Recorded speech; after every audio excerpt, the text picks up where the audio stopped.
Let me show you guys how I'm going to turn this 3-acre pasture into a perennial food system that will generate enough calories to feed 10 people a year.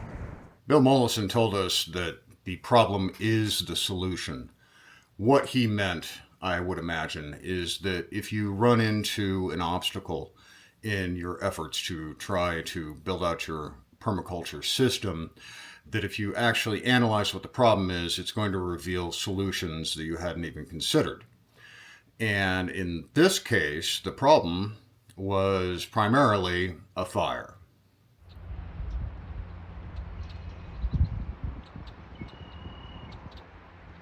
We had a very heavy snowfall in the winter of 22-23, and in the spring of 23, when the snow began to melt in the high country, both the river and the creek that runs behind our house were running extremely high for a much longer period of time than normal. Typically, this meltout starts about the 5th or so of April and lasts for about a week, and then everything goes back to normal. This particular year, it ran for 6 weeks high like this, and that caused the erosion of a telephone pole along the riverbank that had been there since the 1950s, which gives you an idea of how historic this runoff was. Now, 2 of the poles along the river ended up going down. The first one went down and dropped these power lines into the marsh that the beavers have created, and that sparked a fire. So here's problem number 1. We have to figure out a way to get power back to the other side of the river.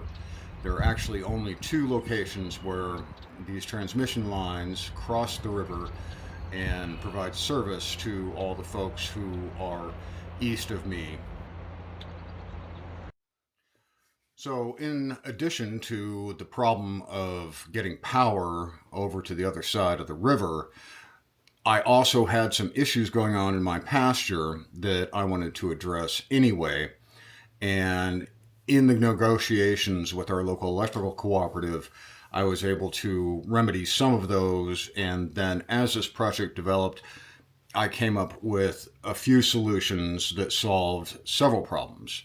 This is what we would call function stacking in permaculture design, where in attempting to solve one problem, we can actually solve multiple problems at one time.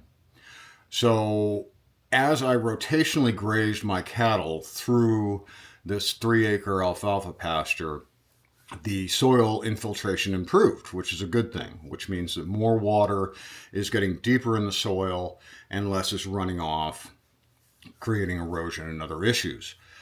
So the downside of improving the soil infiltration was that I was no longer able to flood my pasture with irrigation water and get the water all the way to the far edge, because it would just sink into the soil.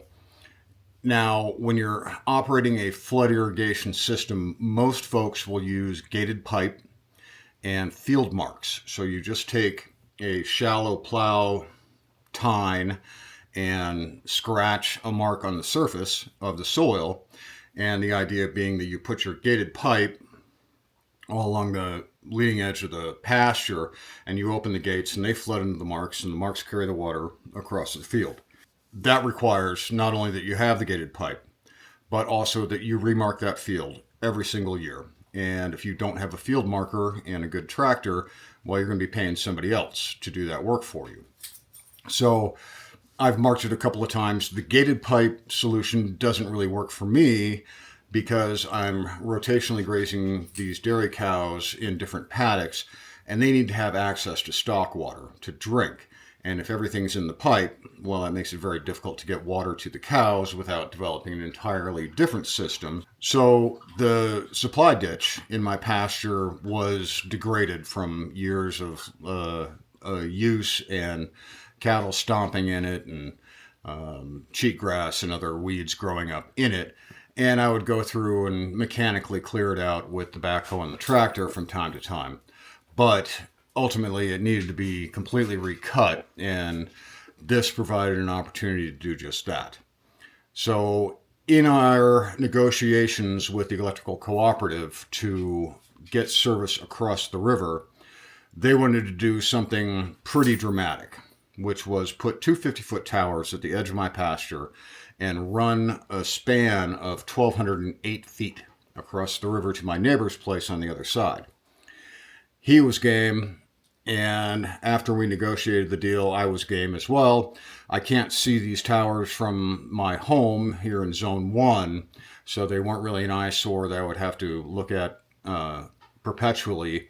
And this kind of came down to the anarchist test of whether or not one is qualified to live in an anarchist society, and that test being the grocery cart test.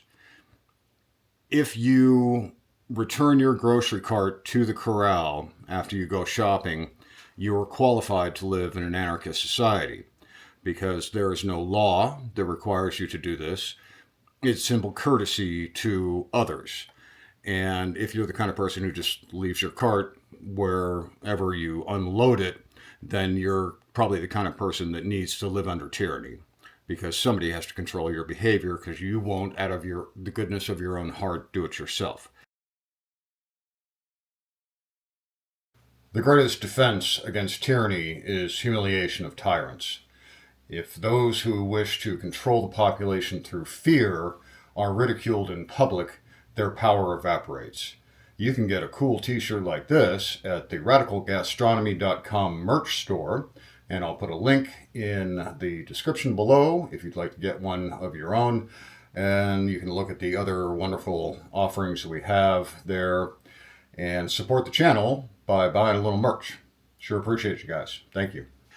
So in this situation, I was willing to accept the eyesore and the disruption of having these poles on my property because it provides a redundancy of the grid for the other side of the river and also brought a gigabyte of fiber optics across the river to those people.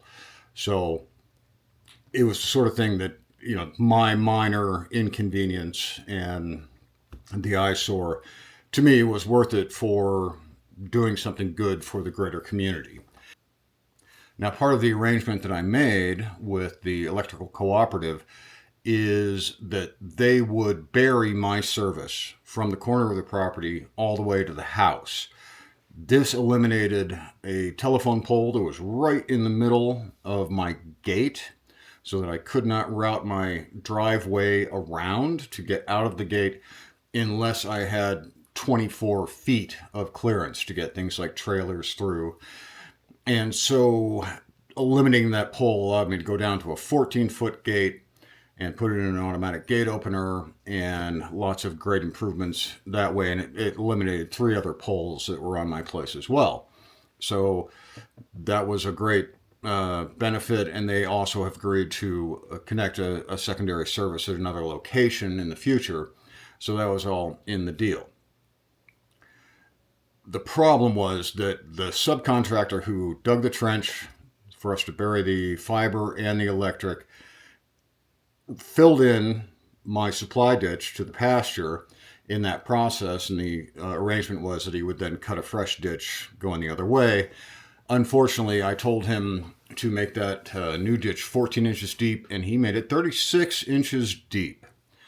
Now, I'd been flooding this pasture by essentially pushing a dagger board of OSB or scrap plywood into the mud on either side of the ditch, and then laying a dam tarp over that to divert the water onto the pasture and flood it across the pasture.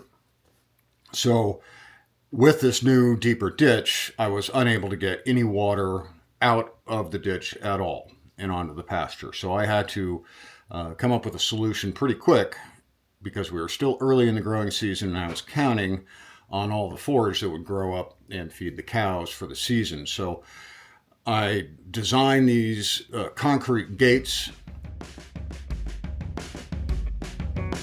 Burn my skin in the water, I didn't mind it. At least it was a feeling that was different. The moon was hot and high. If you don't keep an eye on what's moving through the steam on the rise, it was a dream.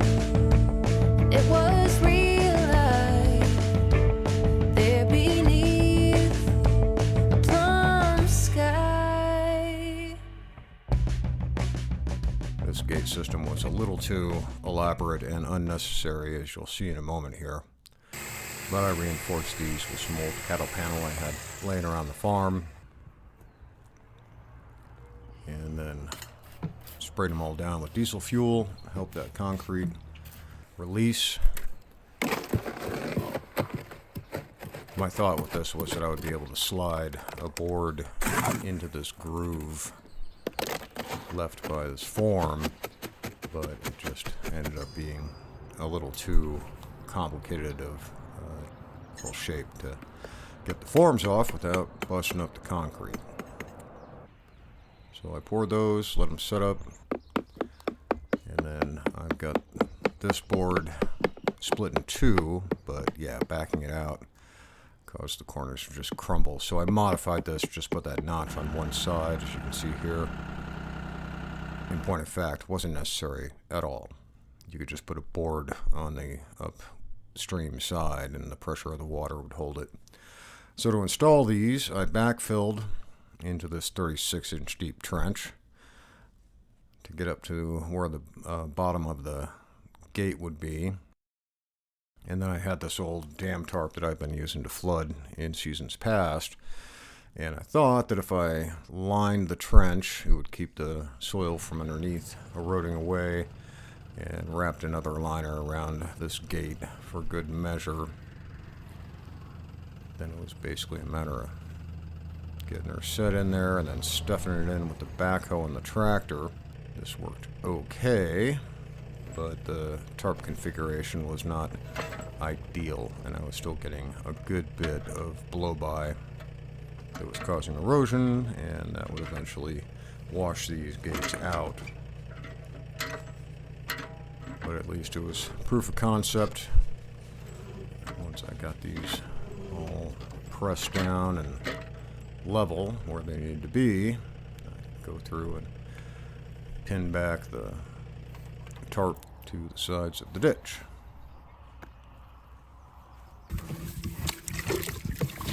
Water back on. See if we can get something up on the grass.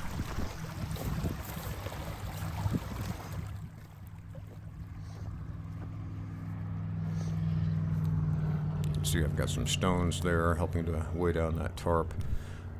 All of this ended up being insufficient, so we had to pivot, as you'll see in a moment. But holding water.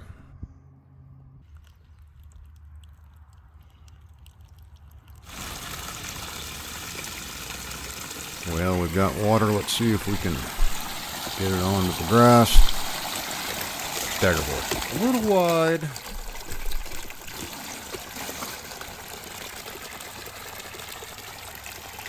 But sure enough, water moving in the right direction.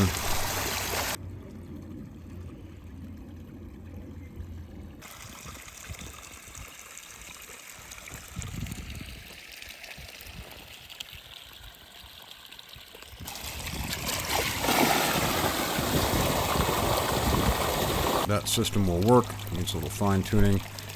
Here I put this one in without the damn tarp under it, and you can see how it's washing by on the sides. But very much moving water. Able to actually get this pasture flooded.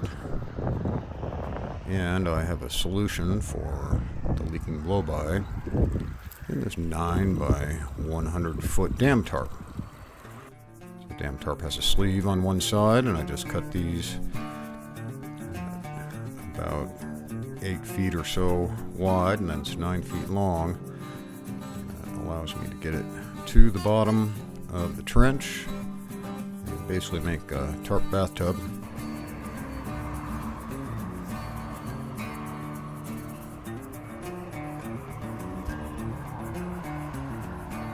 And that is doing a very efficient job moving water. And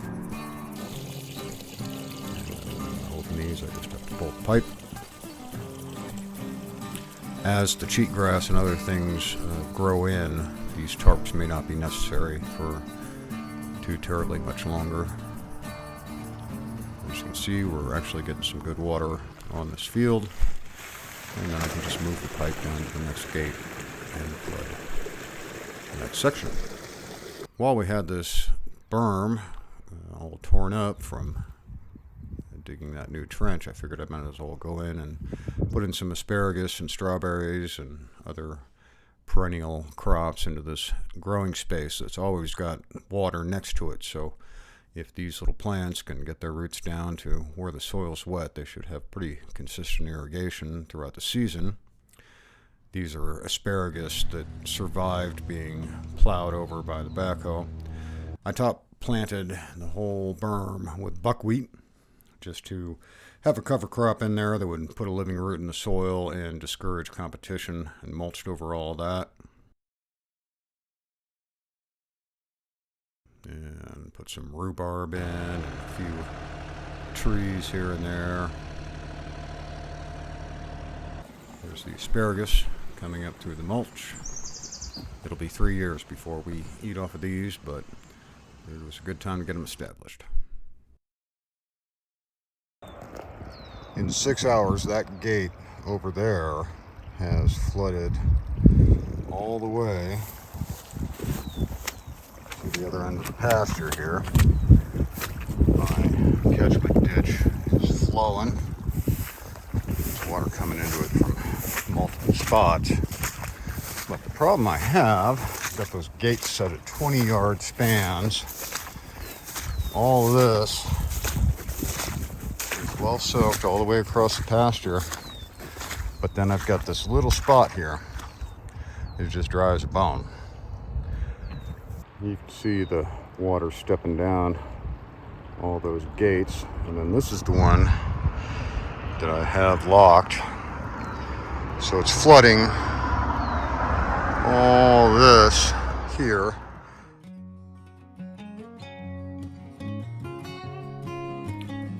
Now that we've got the gates functioning the way we want, it was time to think about getting the water more evenly distributed on this pasture. And so I tapped my buddy Trace to come down with his bulldozer and cut some swales for me. The reason I'm having Trace come do this is because if I were to do this with the backhoe and the tractor, I would end up with a swale that looks something like this top one. Whereas the swale heel cut looks more like this. The difference being that if you just dig a trench and pile up your debris on the berm side, you can get below the hard pan in the clay, which just causes the water to fall into the swale, and it may run underneath this hard pan layer where the topsoil meets the subsoil, and most of your water is just going to go away. Whereas with this low sloping swale, the cut is not that deep. The material is gathered from higher up and placed below, which causes the water to sit in that topsoil layer, and the infiltration then rides along the top of this hard pan and irrigates all the topsoil downhill. So once we have these berms cut, we can plant trees both here on the berm and also above the swale. I surveyed these with a builder's level, laser level, and basically put a flag about every 5 paces on contour. And so the process of cutting these swales is essentially me pulling the flags as Trace comes along and scratches out a line along that contour. And then after several passes back and forth, we create a wide, shallow swale with a big berm. And this will catch and hold water and slowly infiltrate it into the ground at the root level of the plants. By irrigating this way, I encourage deep-rooted perennial grasses that will be drought tolerant, and I also have the option of overfilling these swales and making some cuts along them to surface irrigate. But the primary idea is that I can put water into these swales and water everything below it to the next swale. Starting to take shape there. And so Trace makes a couple passes and then dresses that berm with the tracks on this bulldozer.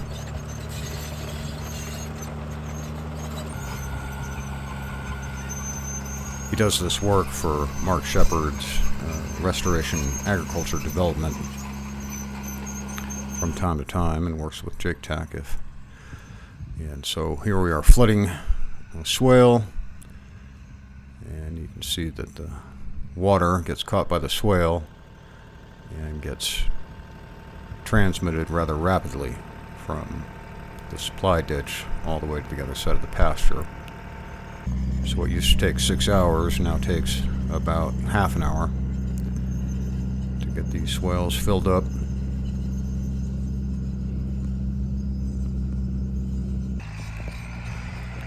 And then these flags mark where I'm putting my relief cuts in, so that when I have the swale full to this level, it will trickle out over the berm like so. So about every 15 feet or so, I put one of these in.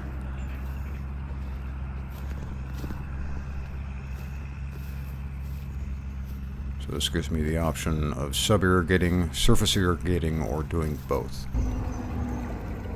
Here's a green leopard frog hanging out in the supply ditch. So this area I had not been able to get water to for 3 years because the infiltration rate was so good in the rest of the soil that the water would just sink in rather than get over there.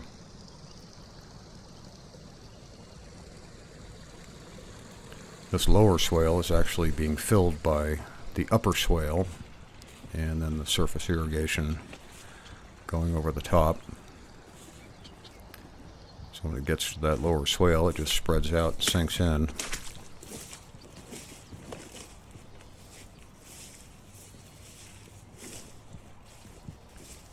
Each one of these relief cuts, just trying to have them all set at a level that they flow evenly and spread out.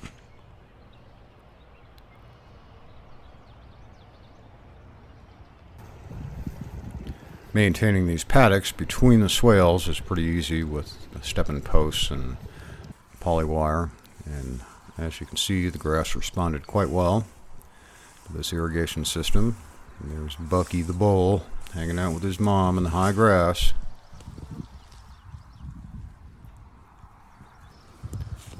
And of course you have to have bull zoomies.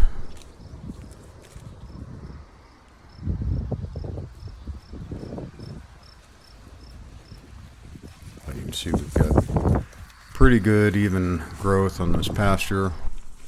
Quite a variety of species in here. This chicory, which is volunteer, its deep taproot likes to break up the hard pan and the clay layer, so I'm not mad about it being in there.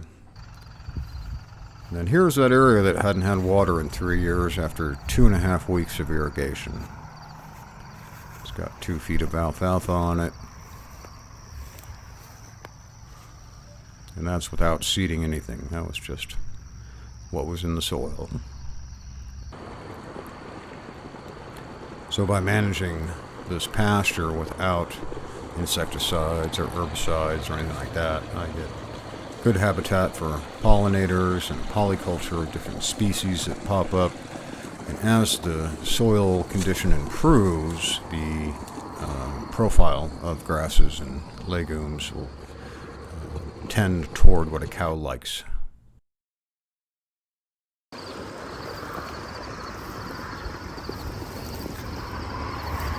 Ginger's been in this paddock for 4 days, and I'm going to move her tomorrow, but just to show you what it looks like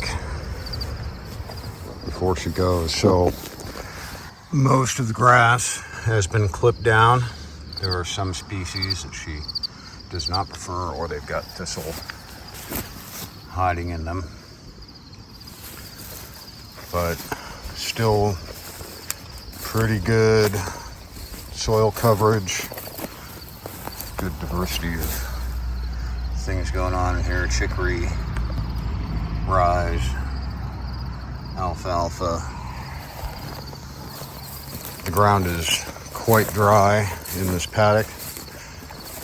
I dried it ahead of her, and tomorrow I'll flood it, probably move the irrigation now, let it flood overnight. So that means filling this top swale at that gate, and then it'll fill, flood down this way, and then tomorrow it'll spend the night in the corral. I'll milk in the morning, and before I cut them loose, I'll move the paddock over here. You can see much higher alfalfa, grasses, all that good stuff. So about another 4 days worth of food there. 2 more paddocks to go to get to the bottom, and then back at the top, I'll probably graze down about 3 paddocks from up there that have regrown since she was last on them a couple of weeks ago, and should get pretty well into the season the way this pasture is responding. Got good warm weather coming into October, so we'll get a little more growth out of it, and I'm planning to get my hands on a deck mower so I can finish mow after her and come in and knock out things like this thistle. Just let that mulch the exposed soil and give these grasses a little more light and chance to grow up. But the transition is occurring. Producing well, much easier to water, easier to manage these paddocks between the swales. All in all, pretty good. Here's what the pasture looks like with the swales. That's where the river was, and that's my neighbor's gated pipe pasture.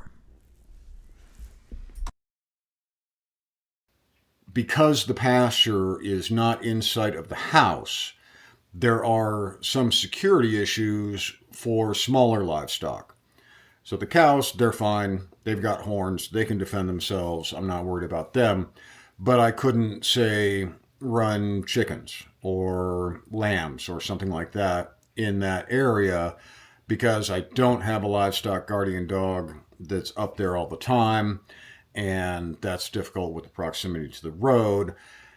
And if we set this up right, we can probably create a situation where we would be able to do that and not have to worry. And that solution is a high tensile 5-line electric fence around the entire perimeter of this pasture. Now, my thinking is that what I'll probably do is around every one of these swales, I will put in a polywire enclosure and then be able to just jump from the perimeter high tensile to the polywire with a single gate wire. And that will charge that whole swale growing zone and allow me to set up a paddock in about 3 minutes instead of an hour and a half.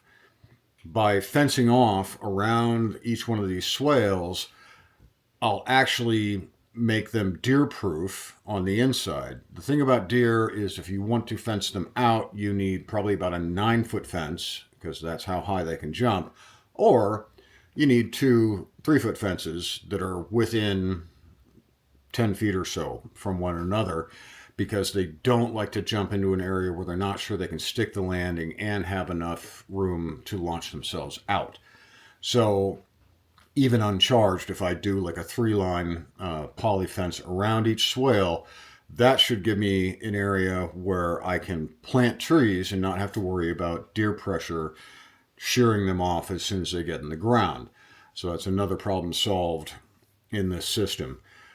So the idea is to take this 3-acre alfalfa pasture, which historically has just been haying grounds and produces 300 bales a year or something like that, to being a full food production system where we can graze protein in between the swales in the alleyways.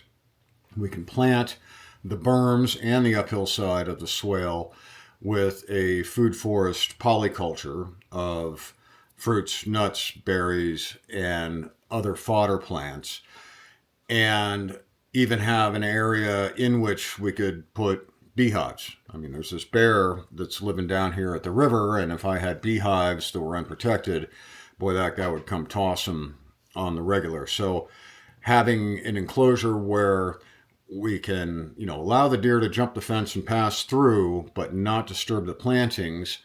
The bear can go around going to do whatever he's got to do.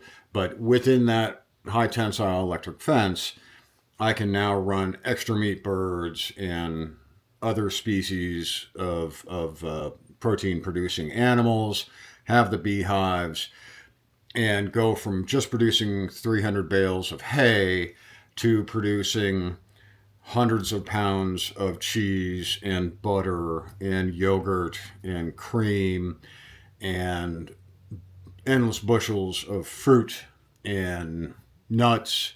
And also, even take some areas and I could grow out perennial wheat varieties and other things. So basically, it just creates a zone that is protected and defended that I can then stack multi-layers in 3 dimensions and create a thriving ecosystem that is self-perpetuating. All right, now let me try to substantiate the claim that the potential of the system could feed 10 people everything that they need for a year. We'll start with the cows. So if the dairy cow is in milk for 9 months out of the year, and while calf sharing, I can produce 2 gallons of milk per day. That is 540 gallons of milk.